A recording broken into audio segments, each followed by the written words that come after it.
Welcome to the HR Empowerment Podcast, where we will uncover strategies and new insights from HR professionals who discuss up-to-date regulations, best practices, and the most pressing topics like diversity and equity, leadership, dealing with difficult situations, and much more that affect your bottom line and business. Thanks for joining us. Hey everybody, Wendy Sellers here. Welcome back. We're here talking about creating a work positive culture that increases productivity and profits. We have with us today the super famous Dr. Joey. Hey, Dr. Joey. Wow, I've been promoted. Hey, all you got to do is put your name into the internet and it comes up everywhere. That's called famous.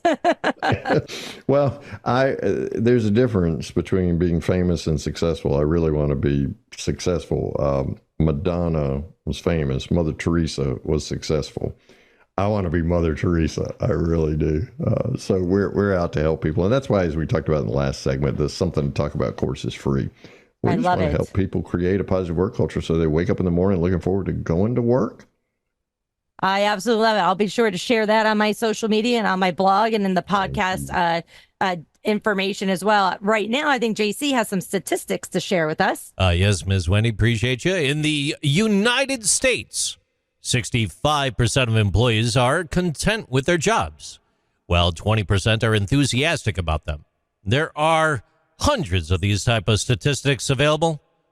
With that being said, Dr. Joey, I'm sure that you could help support this in one way, shape, or form with your institutional knowledge. I just want to say only 20% are enthusiastic about their jobs. I'm going to just, based on my experience, say, yeah, I can see that for sure. And that's, it's depressing. It is.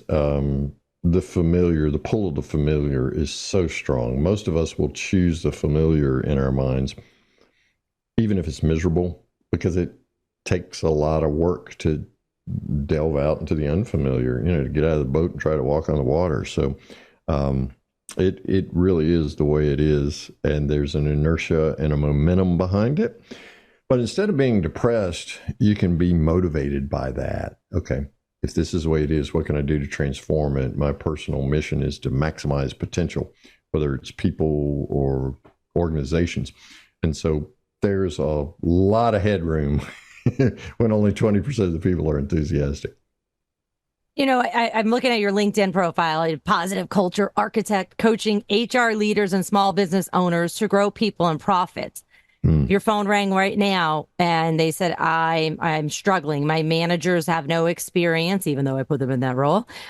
What advice would you give those managers or HR of those managers to kickstart work being positive and making that change, not only for the managers, but for the entire department? Yeah, well, you put your finger almost in an aside, but you put your finger on the real pulse of it. We tend to assume when we're promoting people into management positions that because they're excellent at building a widget or at writing code or whatever it is that we're promoting them to be a manager over, we assume that because they're good at those technical skills that they will be a great manager. Wrong answer. The opposite, in fact, is true.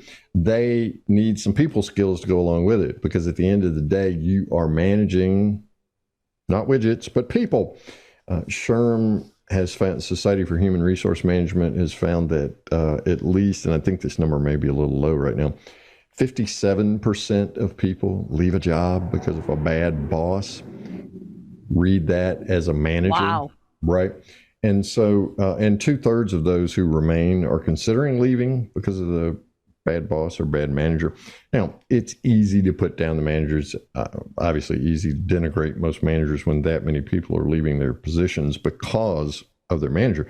However, who among us, let's see a show of hands, who among us would turn down more money right? to become a manager, right? Because again, money is a metric for us.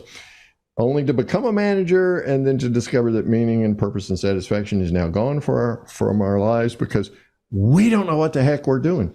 So the onus lies with companies to provide learning and development for managers and to recognize management and leadership as a skill set unto its own. So when you're creating a positive work culture, there are ways first of all, to create that culture from an environment standpoint. There's certain things we can do. There's certain systems and processes we have that support people in their own development. We like to talk about it as belonging and becoming. And then there are also certain skill sets that you can teach to managers. We believe coaching for results is the most effective. We can teach managers how to coach, and we can teach managers how to know when to coach and when to manage, because managers have to make sure things are done right. So we at WorkPositive.today and also at our other company, CoachPositive.today, created the Work Positive Manager Coach Training Program. And that's where we teach basic coaching skills, but we also teach the basics of positive work culture through our 7 Keys to Work Positive coaching program, so that these managers are equipped and trained, and they get opportunities to practice being positive culture managers. We take them in safe environments, psychologically safe environments, right to the edge of their competence, right? And then help them fail graciously, learn from it, and then go into their management role better equipped to create a positive work culture and to support people in their own growth patterns of belonging and becoming. I love that explanation. It's so important to know that not everybody can be a coach as well. Not everybody can be a great coachee. Not everybody can be a coach. And there's so many times we just throw HR like, oh, go coach that person. It's like, well, that may not be the skill set. Just because they have the words HR in their title somewhere doesn't mean that they have been trained to be a coach. I love what you do with coaching. I'm not passionate about coaching. I coach my clients' HR department managers because I'm intimately familiar with them. But just, coaching, I'm not a certified or licensed for that. And so, thank you for doing what you do, and make sure that, these businesses have somebody to go to, because most businesses start because you're passionate about a service or a product. And then you're like, oh, these humans. It's a thing, right? Well, that's one of our uniquenesses, is that it's not just coaching for coaching's sake. Now, we have an ICF approved program. 60 hours is the full Monty. With the managers, we only do 30 hours, right? Because most of them aren't going to be professional coaches for a living. But we do train a lot of HR people to become coaches, ICF certified coaches. But it's more than coaching for coaching's sake.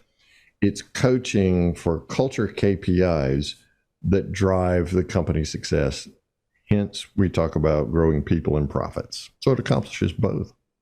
I love it. I love it. Thanks, everybody, for joining us. Come back for our last and final series or session in our series of creating a work positive culture. I think Wendy needs a nap here. We'll see you soon. Thanks for joining us. Thank you for joining the HR Empowerment Podcast, brought to you by Aurora Training Advantage. We hope you've gained new insight and strategies to navigate the HR profession. We look forward to you joining us again on the HR Empowerment Podcast.